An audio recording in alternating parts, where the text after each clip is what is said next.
passador tá aí?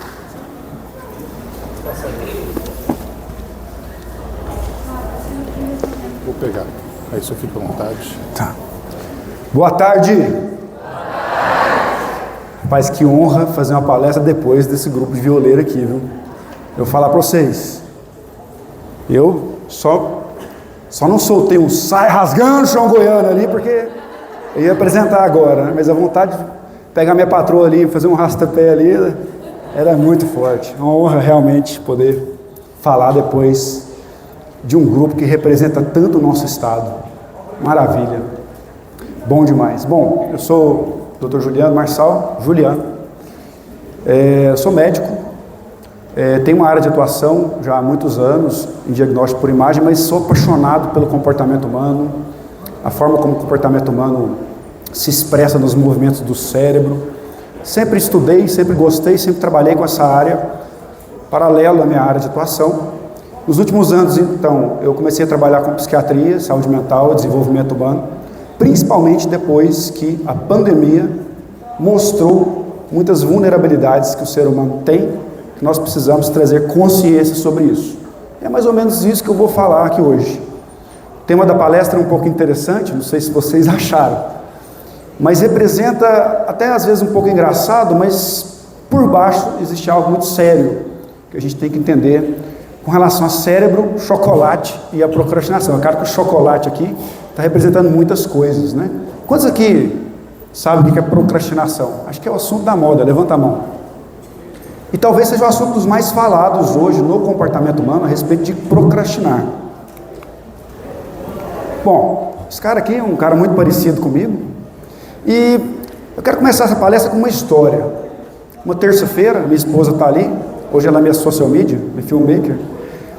Saindo de casa na terça-feira é o dia mais corrido, muito paciente, geralmente eu saio cansado, e eu saí do trabalho ali já para 7 horas da noite, recebo o telefonema da minha esposa, e ela fala assim: meu bem, olha só, hoje eu não poderei ir para casa, surgiu um compromisso de última hora do pessoal do colégio dos meninos, eles farão a festa das crianças, e todas as crianças da sala, de um de outro, irão, e nós temos que ir, temos que comparecer, vai ser bom para os meninos, então eu não vou poder te receber lá em casa, com a janta que você está acostumado. E eu vou falar para vocês, eu adoro e amo minha família, mas eu confesso que naquele dia, assim, vou confessar para ela aqui, eu não achei tão ruim não. Sabe aquele filme, quem gosta de filme de Segunda Guerra Mundial aqui? Eu amo filme de Segunda Guerra Mundial. Sabe aquele filme assim que você está tentando assistir tem uns 3 meses e não consegue? Você assiste até 15 minutos e para? Eu falei assim, é hoje que eu vou assistir meu filme de Segunda Guerra Mundial. Eu fui para casa animado daquilo ali, de repente indo para casa surgiu uma grande ideia. Talvez seja interessante eu entrar então no aplicativo do delivery e pedir uma pizza, mas é claro, eu sou fitness, né? Corro, eu nado, faço musculação, eu pedi uma pizza pequena, afinal hoje é terça-feira, é um dia atípico, eu vou pedir uma pizza pequena, de 4 pedacinhos, ali, só para me acompanhar no filme mesmo, e fui pensando e meditando ali, nossa, como vai ser bom comer aquela pizza. E eu entrei, cheguei em casa e abri o aplicativo, e entrei na minha pizzaria favorita e vi o seguinte: 40, 50 minutos a entrega, meu Deus, é tempo demais, não consigo esperar 40, 50 minutos, existe outra pizzaria que é mais rápida, 20 minutos, eu vou pedir essa pizza logo, minha pizza é pequena, porque afinal eu sou fitness, eu me permito, né? Hoje pode, né? Hoje pode. E entrei na pizzaria, de repente eu vi algo muito interessante, vocês são administradores, né? E eu vi o seguinte, assim, eu não sou administrador não, mas eu não sou burro, né? A pizza pequena era 70% do valor da pizza grande. Eu falei, não vale a pena, não compensa. Por 30% a mais eu tenho 8 pedaços, uma pizza grande. Claro que eu vou pedir a pizza grande. E o meu cérebro começou a falar para mim, não, você pode deixar para sua família, você pode deixar para os seus filhos. Apagou totalmente que eles estavam numa festa de criança, né? Comendo brigadeiro e docinho o tempo todo. Falei, eu vou levar a pizza grande. Escolhi a pizza grande, 2 sabores, maravilha. Quando eu ia fechar o negócio, apareceu mais um anúncio. Por mais R$10 você leva uma pizza de chocolate. Falei, não tem jeito. Tem que levar a pizza de chocolate. R$10, que barganha. Coisa maravilhosa, aquela coisa com morango escondido no meio daquele chocolate, aquele granulado me olhando. Eu falei assim, não, eu vou comprar essa pizza. E eu, sabe de uma coisa? Eu vou deixar para os meus filhos. Eles vão chegar aqui, eles vão ter a melhor comida que tem. Resultado, comprei a pizza grande com a pizza de chocolate acompanhando. sei quantos aqui estão pós-almoço, comeram chocolate, né? Mas o que eu trago essa história para vocês é para dizer o seguinte: eu, que tenho área de atuação na medicina, malho, tenho atividade física já estabelecida, eu sofro dessas vulnerabilidades e parece engraçado, mas essa história engraçada que é da minha vida aponta para algo muito sério que tem acontecido nos nossos dia a dia, que a gente tem que ter consciência, porque está afetando a forma como nós lidamos com as coisas importantes para nós. Então, qual que é a relação de pizza e procrastinação? Pizza, chocolate, na verdade, representa algo que está no caldo cultural hoje da nossa vida, que está influenciando as nossas decisões que são importantes. Sabe que na medicina existe o diagnóstico, que você faz de doença. Mas existem outras áreas também que você pode fazer um diagnóstico sociológico, diagnóstico social. E aí que é o problema, porque quando a gente faz um diagnóstico social, às vezes as pessoas não sabem que estão sendo influenciadas por algo, porque todo mundo está sendo influenciado. Se você tivesse, por exemplo, um peixe, você acha que dois peixes se encontrando, se o peixe conseguisse falar, você acha que ele ia ter consciência da água? Não, porque o meio que ele vive é a água. E a ideia, esse diagnóstico sociológico que eu tenho, que está afetando a saúde mental das pessoas, foram pequenas mudanças na nossa água, que tiveram durante esses últimos tempos, que têm nos levado a viver uma vida de procrastinar. Excesso de cardápio digital leva à paralisia decisória. O que aconteceu ali? Dentro lá do aplicativo, eu tinha várias opções de filme. Não falei para vocês, mas tinha um outro filme de Segunda Guerra Mundial, que eu quase larguei aquele que eu estava esperando por 3 meses, porque o cardápio me apresentou aquilo ali. Eu tenho um cardápio digital enorme de opções que eu posso escolher para decidir o que é mais gostoso. E esse psicólogo aqui, que é o Barry Schwartz, ele mostrou o seguinte: hoje em dia, quando você tem uma vida muito regrada, com poucas opções, você experimenta tédio. Mas o Barry Schwartz descobriu o seguinte: quando você tem muitas opções, você experimenta também de paralisia decisória e você não sabe qual caminho escolher. Ele mostrou muito bem um estudo que eles fizeram de venda de geleia. Eles observaram o seguinte: quando você apresentava um cardápio de 24 opções de geleia para as pessoas e um outro de 6 opções de geleia, aquela de 24 opções atraía mais cliente, mas sabe quantos por cento fechava o negócio? 3%. Agora, já o cardápio de geleia, que tinha só 6 opções, atraía menos cliente. Mas sabe qual era o índice de fechamento? 30%. Porque quando você aumenta demais o número de escolhas ou de opções que você pode escolher, na verdade você leva a pessoa à indecisão. Esse outro neurocientista, Michel Desmouget, que é o maior neurocientista do mundo, escreveu esse livro, Fábrica de Cretinos Digitais. Eu não sou contra o digital, não sou contra a tecnologia, esse é o futuro, não tem como a gente ir contra isso. Mas ele percebeu o seguinte, um efeito interessante. Sabe o que é o efeito Flynn? Eles começaram a medir o QI, que é o coeficiente de inteligência das crianças. E eles observaram o seguinte: o QI das crianças, desde a década de 30, que é quando esse efeito começou a ser medido, ele vem aumentando durante as gerações. A década de 40 era maior que a década de 30, que era maior que a década de 50, ou seja, as nossas crianças foram se tornando mais inteligentes com o tempo, com exceção da última década. Essa década agora atual de 2010, 2020, foi a primeira vez na história que o efeito Flynn foi quebrado. Pela primeira vez, nós temos que as nossas crianças estão com QI mais baixo que os seus pais. E o Michel Desmouget, ele mostra isso nesse livro, de maneira muito categórica, mostrando com vários exemplos, e mostrando que, por exemplo, esse é um efeito no Ocidente, onde nós temos mais liberdade de procura. Na China e Singapura, que são países do Oriente que estão ganhando o mundo, e já está sendo estabelecido leis de restrição do digital para crianças, com menos de 50 minutos. Hoje, a média dos nossos adolescentes, entre 13 e 18 anos, sabe quanto que é do digital? 7 horas e 45 minutos por dia. O que é procrastinação? Procrastinação é simplesmente o seguinte: é você, procrastinus é deixar para amanhã do latim. É simplesmente você adiar uma coisa que você deveria começar hoje. Ou você até começa aquilo que você tem que fazer, mas você não consegue terminar. Existem 2 tipos de procrastinação. Aquela procrastinação que é um trabalho que te passa, seja um relatório, um trabalho, algum plano de venda que você tem que devolver para a sua equipe, alguma ligação que você tem que fazer para algum cliente e você não faz. Então a procrastinação ela envolve um elemento que você sabe que vai te trazer prejuízo, mas mesmo assim você não faz. Não é doido isso? Você sabe que você vai ter problema e você deixa para a última hora. Ou também você tem a procrastinação do ponto de vista pessoal. Eu tenho um projeto pessoal, mas eu sempre fico adiando aquele projeto pessoal porque simplesmente eu procrastino. E aí a gente vem na teoria, nessa coisa de que a gente leva a procrastinação para o lado moral. Ah, você procrastina porque você é fraco. Você procrastina porque você é preguiçoso. Ah, você deixa as coisas para depois porque você não tem organização. E a pergunta é, será? Será que nós estamos hoje falando de procrastinação e adiando tantas nossas coisas porque nós somos preguiçosos? Será que em 10 anos mudou tanto assim a genética do ser humano que de repente todo mundo começou a adiar as coisas que são importantes para ele? E é o que eu quero realmente desmistificar aqui. Mostrar para vocês o que esse cardápio digital, mostrar para vocês o que esse caldo cultural de informacional, essa psicose informacional que a gente está envolvido, como ela altera o seu cérebro e te faz procrastinar. Qual que é o problema principal dos dias de hoje?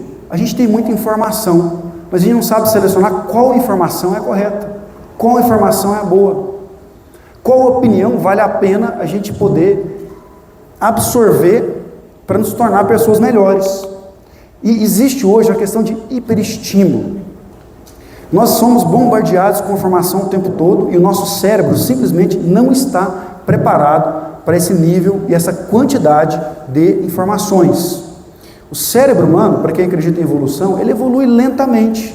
E a tecnologia 5G, ela tem 20 anos. Quantos aqui tem menos de 25 anos? Levanta a mão. Você já faz parte de uma geração 5G, uma geração que já, o smartphone, vocês nem lembram o que é uma era sem smartphone. Então vocês já receberam esse aporte de fluxo informacional direto vocês. O celular ou os próprios dispositivos digitais, eles trazem o mundo até você. Lembra, algum tempo atrás, eu estava falando assim sobre o Vinícius Júnior, eu não estou acompanhando muito futebol, e a gente comentando, eu e um amigo meu sobre o Vinícius Júnior, comentando sobre ele, e parou a conversa, eu tirei o celular do bolso, abri só notícia do Vinícius Júnior. Quem explica isso? Será que foi coincidência? Quantos aqui já tiveram essa mesma experiência? Levanta a mão. Nós estamos inseridos no algoritmo para trazer aquilo que você gosta, na hora que você estiver menos esperando, para fazer você comprar aquilo. E vou mais, o algoritmo consegue mapear as suas escolhas para saber o que você gostaria se houvesse um produto que eles apresentariam para você. Então, uma guerra assimétrica que a gente está vivendo. Por quê? Com a experiência que eu tenho visto, tem gerado pessoas compulsivas, com impulsividade de comprar, com dificuldade de poder analisar as suas escolhas. Porque simplesmente existe um background por trás disso de engenharia social e de estudo do comportamento humano que quer mapear e te colocar em certas bolhas cognitivas na qual você se sente confortável, na qual você vai consumir aqueles produtos. Além disso, nós temos algumas coisas, alguns vilões do mundo atual. Por exemplo, o chocolate é um deles, e eu vou explicar já o mecanismo cerebral que ele faz com que você fique dependente. O vício do celular é um dos problemas hoje desse caldo cultural. O café, gente. Quantos aqui gostam de café? Café foi a minha última descoberta. Desculpe cortar as asinhas de vocês, eu vou ter que cortar hoje. Não vou tirar o café não, tá? Mas eu vou tirar você tomar meio litro, 1 litro de café igual eu tomava um tempo antes. Eu vou explicar para você porque você sente tédio, porque o café está estimulando esse sentimento interior de vazio e tédio que você tem durante o dia. Açúcares ultra refinados, e falar isso depois do almoço é complicado, né? Tem gente que vai sair chorando aqui depois desse show. As redes sociais, hoje tem as lives NPC, né? Meu Deus. Mas olha só, as pessoas hoje estão incapazes de assistir mais de 10 segundos de short no YouTube. E eu vou explicar para vocês o porquê que isso está gerando um mecanismo de vício cerebral, parecido com o vício de uma droga como a cocaína.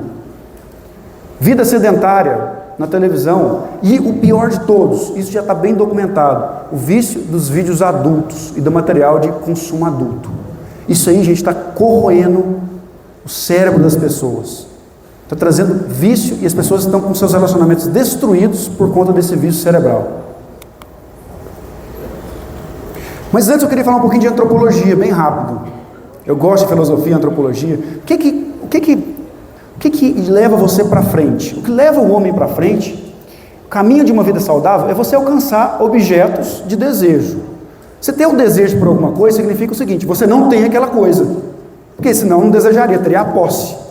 Então, se eu desejo algo, é que existe um objeto fora de mim a ser alcançado, e eu vou em direção àquele objeto. E a maturidade é alcançar objetos de desejo cada vez mais difíceis e complexos. Quantos aqui já viu um menininho, uma criancinha, um neném brincando com o pezinho? Bonitinho, não é? Neném brincando com o pezinho? Por que ele brinca com o pezinho? Porque o neném acha que o pezinho dele é um brinquedo. Ele acha que é um objeto externo e fica brincando. Mas o objeto, na medida que ele vai se amadurecendo, ele toma a função daquele objeto, que é o pé feito para caminhar. E assim é a vida toda nossa. Aquilo que é objeto de entretenimento, diversão, torna-se para nós instrumentos de ação. Uma personalidade madura cresce incorporando coisas difíceis até as coisas se tornarem fáceis.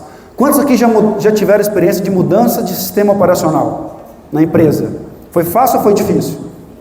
A coisa mais difícil do mundo. Mudou 2 dias para trás da casa, eu queria morrer, queria falecer lá na hora. Falei, não vou dar conta, minha vida acabou, vai ser uma porcaria, esse programa não presta. Qual que era o problema? O problema é que um objeto difícil foi feito para que eu pudesse absorver ele.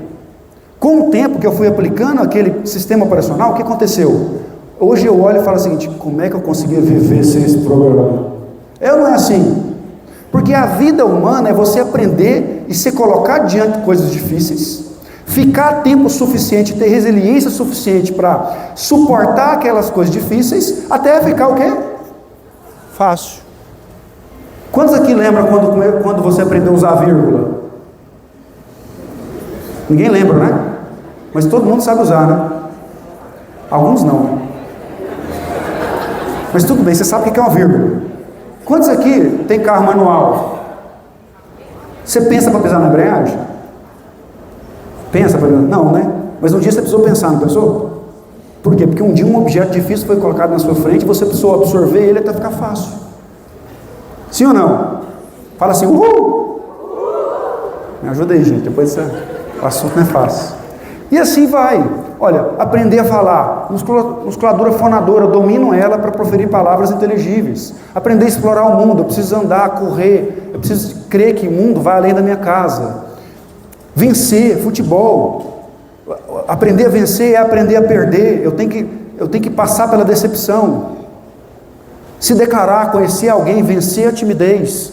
Todos os objetos da nossa para que a gente possa alcançar a maturidade, ele envolve nós encararmos coisas difíceis, como vir para um congresso desse, me ouvir falar depois do almoço, e aprender aquelas coisas até elas se tornarem fáceis. Então nós temos aqui o objeto de desejo, o chocolate. E aí, a busca do chocolate, e dentro da busca do chocolate a gente tem a motivação.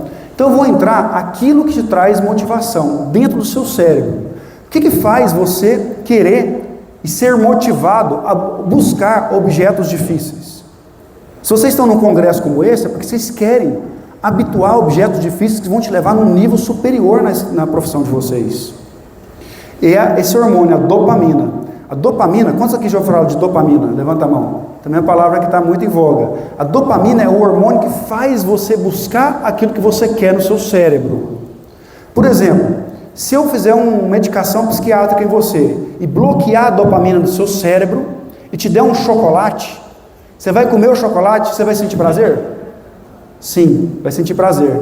Só que você não vai ter energia de levantar e ir lá na padaria comprar um chocolate. Porque a dopamina é necessária para você buscar aquilo que você almeja. Outro hormônio do prazer é a serotonina. Mas a vida atual, ela está alterando o nosso cérebro e fazendo com que você altere a concentração do hormônio que te leva a buscar as coisas difíceis. E é o que eu vou mostrar para vocês mais ou menos agora. Isso aqui é um gráfico que parece difícil, mas é tranquilo. Aqui nós temos então a concentração de dopamina dentro do seu cérebro. E aqui nós temos aqui uma escala do tempo. Tem 2 tipos de dopamina. A primeira dopamina, essa dopamina é que fica variando lentazinha, concentração baixa, sobe de maneira estável, ela é chamada tônica. O que essa dopamina é responsável? Para você fazer suas atividades cotidianas, ordinárias, as coisas difíceis. Quantos aqui fizeram já um plano de ação para a sua empresa? É legal quando você está fazendo um plano de ação, não é? Parece que você tem aquela visão assim à distância, e eu vou multiplicar meu faturamento por 3 vezes, e nós vamos contratar, e nós vamos aumentar a nossa empresa em 5 vezes em tal ano, e você coloca metas, submetas, e você traça o plano de estratégia. É lindo fazer um plano de ação, não é? Mas e a execução do plano de ação, ele envolve dopamina tônica, porque realizar coisas processuais envolve a resiliência por fazer coisas chatas. Essa dopamina tônica é a que faz você, por exemplo, brincar com seu filho à noite. Essa dopamina tônica é, por exemplo, a que faz você entregar o relatório na hora certa, você cuidar da sua avó que está doente em casa, você entregar o relatório, você conversar com o cliente. Agora existe um outro tipo de dopamina, que se chama dopamina fásica. Ela vem quando você tem picos de alegria na sua vida. Comi uma barra de chocolate, dopamina tônica, sobe lá em cima. Vi uma piada na internet, dopamina tônica, sobe lá em cima.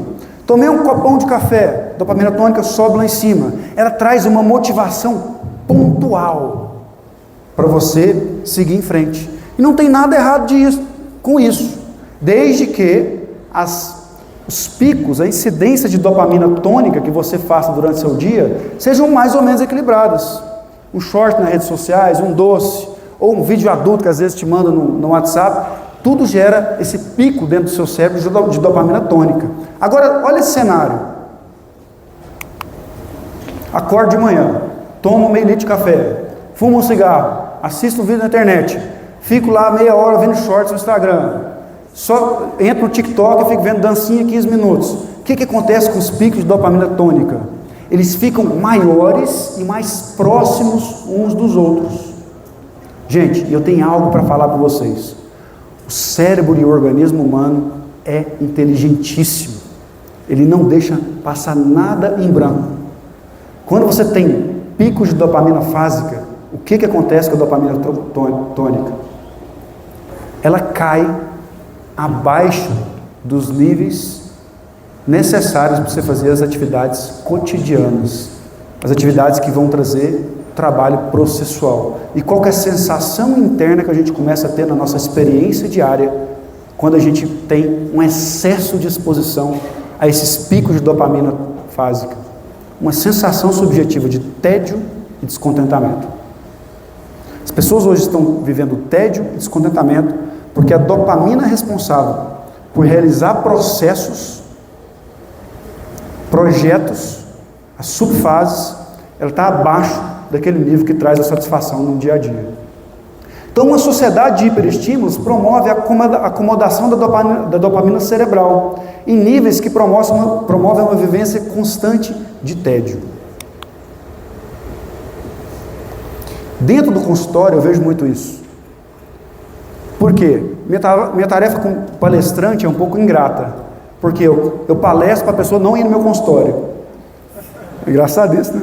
Porque eu não quero ver ele no meu consultório também, porque durante a consulta, 1 hora com o paciente, eu precisava assim, se ele tivesse tomado as medidas certas, 2 anos atrás ele não estava aqui na minha frente agora. E isso é tão claro, eu tenho visto tanto isso. E hoje o professor Eduardo, mais cedo, mostrou que para a gente desenvolver a ciência e a tecnologia nesse Brasil, nós precisamos de pessoas. Não se desenvolve ciência sem desenvolver pessoas. E vocês serão os futuros administradores. Vocês estarão em cargo à frente das empresas. Vocês são essas pessoas que não somente têm que ver essa palestra, vocês têm que fazer uma mudança de vida na vida de vocês. E o intuito dessa palestra é vocês se questionarem a si mesmo qual é a porcentagem e a frequência de uso que vocês estão fazendo desses elementos que eu trouxe aqui, e poder mudar você mesmo para depois mudar aquele que é da sua equipe, ou as pessoas que você gosta, que está ao seu lado, da sua família. Qual seria a solução então? Solução é aprender a viver com descontentamento e tédio. Simples, né? Pronto, vamos encerrar a palestra, vou embora, está tudo certo, você aprende a viver. Mas não é bem assim. Porque eu vou fazer uma pergunta para vocês. Será que é tédio? Será mesmo tédio isso? Veja só, quero fazer um breve retrô agora aqui. A gente estava aqui com os violeiros aqui, a maioria terceira idade, né? Fui lá atrás, vamos pensar há 30 anos atrás. Muitos aqui não vão lembrar. Eu precisava ligar para meu pai, era só telefone fixo. Eu ligava, eu sabia que ele não ia poder me atender na hora. Quantos aqui já foram em locadora? Você lembra como é que era pegar os lançamentos? Era 2 meses. Tinha 3 cópias. Você ia lá, tinha fila, pagava 10 reais para esperar a fila, para entrar na fila. Depois surgiu a Blockbuster, melhorou, mas mesmo assim demorava 2 semanas para você achar um lançamento. Era ou não era assim? As pessoas sabiam esperar as coisas. Quantos hoje a pessoa não atende o primeiro telefone e acha que já morreu, o filho já morreu? Eu sei que não tem ninguém aqui que acha isso, tá? Mas o que acontece hoje? Um passado esquecido que as pessoas tinham mais fundamento para saber que as coisas demoram a chegar. Em que os resultados, há certos tipos de resultado na nossa empresa, há certos tipos de resultado na nossa vida profissional. Vocês, muitos aqui, são de faculdade, vão querer fazer às vezes um mestrado, um MBA. Os resultados, eles vêm com paciência e com a capacidade de nós nos alegrarmos nas pequenas coisas. Agora, se a gente está envolvido no caldo cultural, que faz a gente entrar no tédio, porque a gente está acostumado só com picos de dopamina fásica, qual tipo de resultado a gente espera para a nossa vida? Qual que é o problema disso? É porque é muito simples falar isso, é muito simples entender isso, essa explicação que eu fiz para vocês, só que não é fácil. Sabe por quê? As coisas simples são difíceis de concretizar, porque justamente você tem que fazer elas todos os dias. Então o que eu vou falar aqui não é nada novidade, mas que você pode começar a fazer agora. Uma coisa que eu coloco muito nos meus clientes é a microgestão de resultados. Se você é uma pessoa que procrastina sempre, escolha uma tarefa por dia que seja importante e realiza ela de maneira sacrossanta, religiosa. E anote isso no final do dia. A psicologia tem um efeito que se chama percepção de autoeficácia. Na medida que você faz uma tarefa bem feita todos os dias que você tem que fazer e anota, no final de 30 dias, a sua percepção de autoeficácia vai estar muito mais alta. Isso significa que você vai estar experimentando menos tédio do que você experimenta normalmente. Você vai perceber que você vai parar de procrastinar como você está procrastinando. Ter uma postura radical com o uso de eletrônicos. E principalmente o seguinte, gente, eu não sou contra eletrônico. Eu acho o celular uma grande maravilha da humanidade. Hoje eu só estudo em celular, mas eu confesso para vocês, a gente precisa saber as opiniões que a gente escolhe. Escolheu, por exemplo, assim, eu falo sempre para os meus pacientes, escolheu alguém que é bom, que é digno, fica com ele um tempo, não fica assistindo várias aulas ou várias opiniões, absorve o que a gente chama na filosofia de filosofema, que é o que é o eu interior daquela pessoa. Quantos aqui já acompanharam o chefe muito tempo e de repente pararam e viram que você estava fazendo as mesmas coisas que o chefe? Ou uma pessoa que você admirava? Escolhe uma pessoa de valor e acompanha aquela pessoa de valor até você absorver para dentro de você os princípios daquela pessoa. Agora, eu estou começando essas questões de rede social agora, né? Está sendo difícil assim, porque a gente não tem muita facilidade de ficar fazendo vídeo de selfie, mas eu já estou desbloqueado nesse sentido, tá? As pessoas, você precisa de ver, nos 10 segundos iniciais, eu tenho que falar uma coisa de impacto para a pessoa me seguir, porque as pessoas perderam a capacidade de ver um vídeo de 7 minutos. Quem entende de vídeo de 7 minutos, você fala assim, 7 minutos é grande demais, mas 7 minutos é grande demais, as pessoas estão perdendo a capacidade de ver um vídeo de 1 minuto, e isso é sintomático de uma doença do tempo. Porque para você aprender um princípio difícil, e a gente está procurando coisas difíceis, a gente precisa se expor no tempo àquele princípio difícil até ele se tornar fácil. Quantos aqui já não quebraram a cara nas empresas para poder dar certo? É comum a gente ver isso nos testemunhos, né? Eu gosto muito do Geraldo Rufino, não sei quantos conhecem o Geraldo Rufino. A história dele é maravilhosa, quanta dificuldade essas pessoas de superação, eles mostram que quebraram, porque isso ilustra um princípio. Quebrar a cara às vezes é importante. Suportar a frustração às vezes é importante. E a gente tem que ter um cérebro que não está viciado em estímulos, em hiperestímulo, que é o que hoje o mundo nos oferece. Então tenha uma postura radical com o uso dos eletrônicos. Por exemplo, quando estiver trabalhando, deixe ele longe de você. Quantos aqui já entraram para fazer alguma coisa importante no celular e passearam no WhatsApp, foram no Instagram, olharam o e-mail e depois saiu do celular e esqueceu de fazer o que você ia fazer? Não, vocês não fizeram isso não, são todos administradores aqui, eu sei. Isso é só o pessoal lá de fora. Mas se algum dia você fizer, entende, lembra que eu falei aqui para você? Isso é sintomático, hoje você entende o mecanismo cerebral do porquê isso acontece. Realizar atividade física regular. Gente, hábito de atividade física, dentro do consultório da psiquiatria, pacientes que iriam tomar remédio e que têm medo, eu proponho atividade física, em 20 dias eles vêm curados, e curados da ansiedade ou de uma depressão leve. Exercício físico diário, de 20 a 30 minutos, ele simplesmente tira o tédio com a mão e tira transtornos e doenças psiquiátricas também com a mão. É claro que certos transtornos já instalados, a gente vai precisar usar remédio. Mas a atividade física, hoje em dia, ela é impressionante.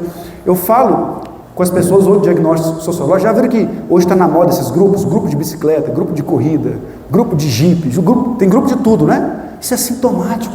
As pessoas estão procurando viver na natureza, porque eles estão sentindo dentro delas, sem elas saber, que elas estão envolvidas nesse caldo cultural que está gerando esse vício cerebral. Então isso é sintomático de um tempo. Cuidado com produtos com alto teor de açúcar e café. O café é muito bom, eu uso o café para treinar, só que eu estava tomando quase 1 litro de café por dia. Eu retirei o café, foi impressionante, tomando uma xícara de manhã, uma xícara depois do almoço. Gente, a sensação de produtividade, de eficácia, ela é impressionante, porque o café ele gera esses picos enormes, gigantes de dopamina dentro do nosso cérebro. E às vezes a gente toma o café, e quando a gente toma de novo, ele nunca gera o mesmo efeito que o primeiro café do dia. Sempre o efeito vai diminuindo, aí o que você faz? Você aumenta a dose, para ter o mesmo efeito. Então experimente isso. Primeira semana eu tive dor de cabeça, mas depois passa rápido. E aí vê qual é o efeito na sua produtividade e no seu desempenho. Estabeleça uma agenda, não sei quantos conhecem esse rapaz aqui, mas hoje nós temos curso de agenda e gestão do tempo, que talvez seja a coisa mais importante que nós temos que fazer para poder organizar o nosso tempo. Ele mudou a minha vida praticamente, o Rafael, ele é um dos melhores do Brasil hoje. Siga ele depois lá, que você vai começar, quando você passa para a agenda das suas tarefas, existe um mecanismo cerebral que você tira do seu cérebro aquela lembrança e sobra energia para fazer as outras coisas. Olha que coisa mais interessante. Fuja do perfeccionismo, do medo e da ansiedade. Fugir da comparação dos outros. Gente, rede social. Esse dia para trás eu estava vendo uma pessoa, olhando na rede social, eu conheço ela pessoalmente. Eu falei assim para minha esposa, você lembra? Gente, ela não é bonita desse jeito não. Eu conheço ela, não é feia, mas ela está bonita aqui. Porque coloca um filtro lá, de repente, bum, explode. E aí, nós ficamos passando um cardápio de pessoas perfeitas. Todo mundo é maravilhoso, todo mundo é rico, todo mundo tem carrão, todo mundo tem a barriguinha shapeada de quadradinho. As pessoas são maravilhosas, elas fazem live de Nova York, né? Tomando um café de 45 euros na Champs-Élysées. E aí você olha para você e fala assim, a minha vida é uma merda. Eu não presto para nada. A sensação de comparação e perfeccionismo que algo vai errado na nossa vida, ela vem daí. Porque o seu cérebro tem um mecanismo inconsciente de criar padrões. Agora, gente, vamos falar sério assim. A vida de quem é perfeita aqui? Quem é que não briga com a esposa de vez em quando? Eu não, porque minha esposa é uma benção. Quem é aqui que de repente não está com preguiça de fazer alguma coisa? Ou tem dificuldade de fazer uma atividade física? Ou de repente não explode por algum motivo? A vida nossa é uma vida mediana, por curva de Gauss. Ninguém aqui é extraordinário. A gente vai vencer pelos investimentos que a gente faz no dia a dia.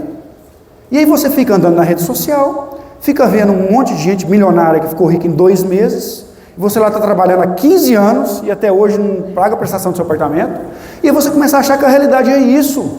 E a sensação interior é que a sua vida não presta.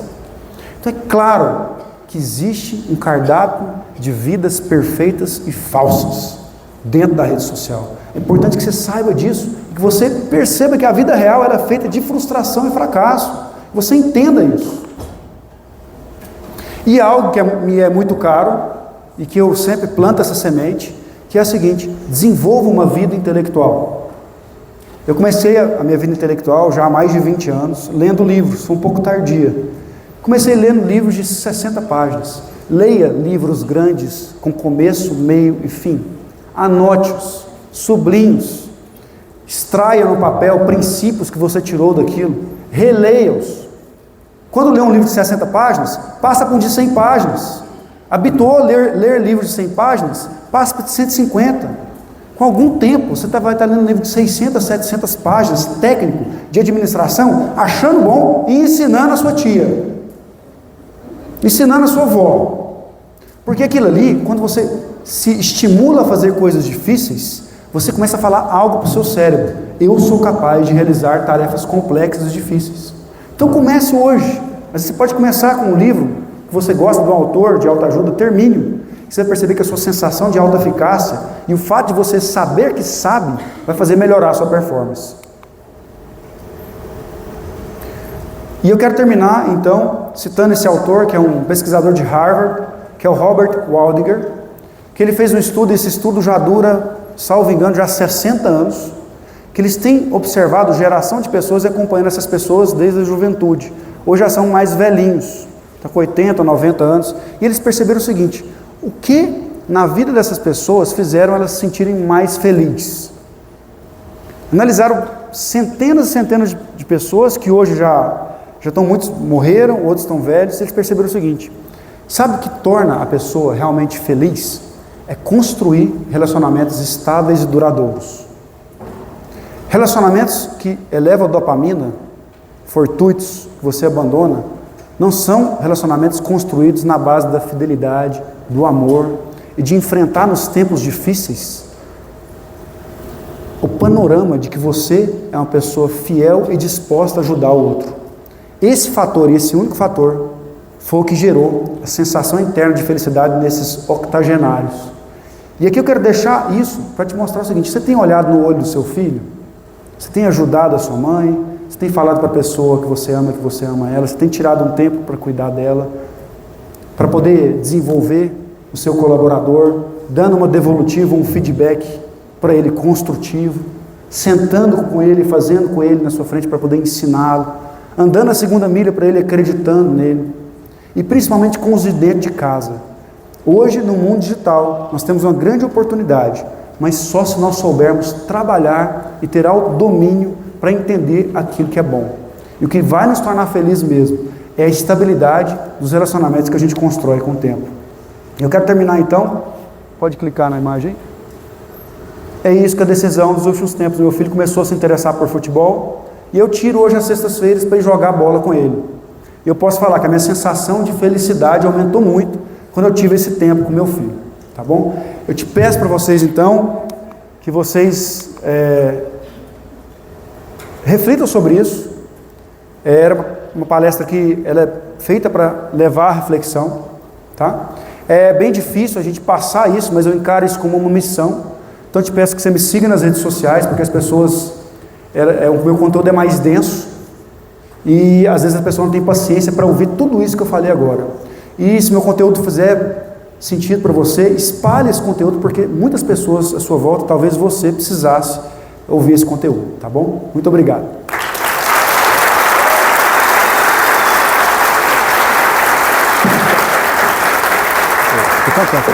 Você vai receber uma placa dele.